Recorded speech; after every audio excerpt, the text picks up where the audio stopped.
Okay, so we're in our next part now of making our chicken thighs with basil. I've cut some basil up here on the board.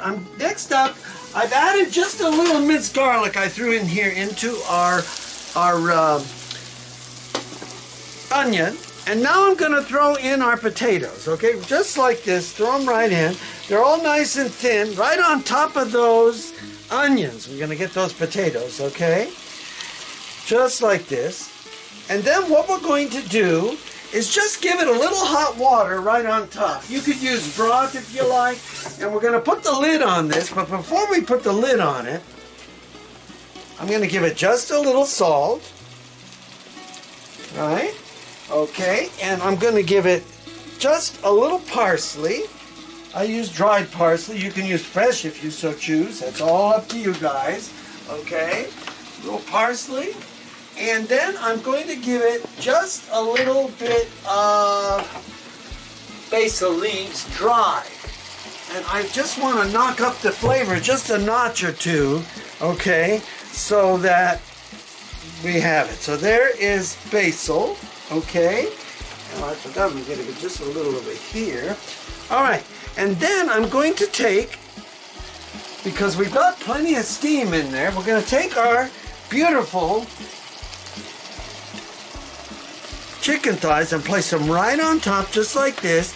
They will finish cooking by steaming with the potatoes and everything will come out very, very nice. Okay, and then the last thing I'm going to do is put our basil right on top so it can steam in the pan and cook up and get to be part of the sauce. So put the lid on it and let it go till the potatoes are fork tender, okay? Oh, about another 10 minutes. They cook really fast, these delicious little red potatoes, okay? They cook really fast. All right, so there we have it.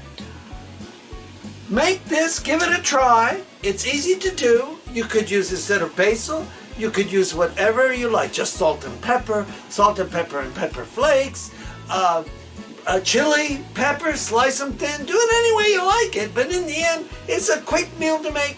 And you cook those beautiful, beautiful pieces of thighs, chicken thighs, and you have a meal on the table in a half hour. Pair it with a salad. Do it with some veggies like I'm doing today. I have some mixed veggies here. I'll show you these. These are some beautiful, you've got some broccoli in there, cauliflower, some carrots, and squash, okay? All right, so there we have it. This is Peter Carpitos. Thanks for watching. Thanks for subscribing. Cook, eat, and subscribe. Cook, eat, and watch. Watch our videotapes. We've got over 2,000. And there we have it. As always, I love you all. Thanks for all the thumbs up. Thumbs up to you guys. Without you, I wouldn't be here at all. So this is Peter Carpitos thanking you all. Out.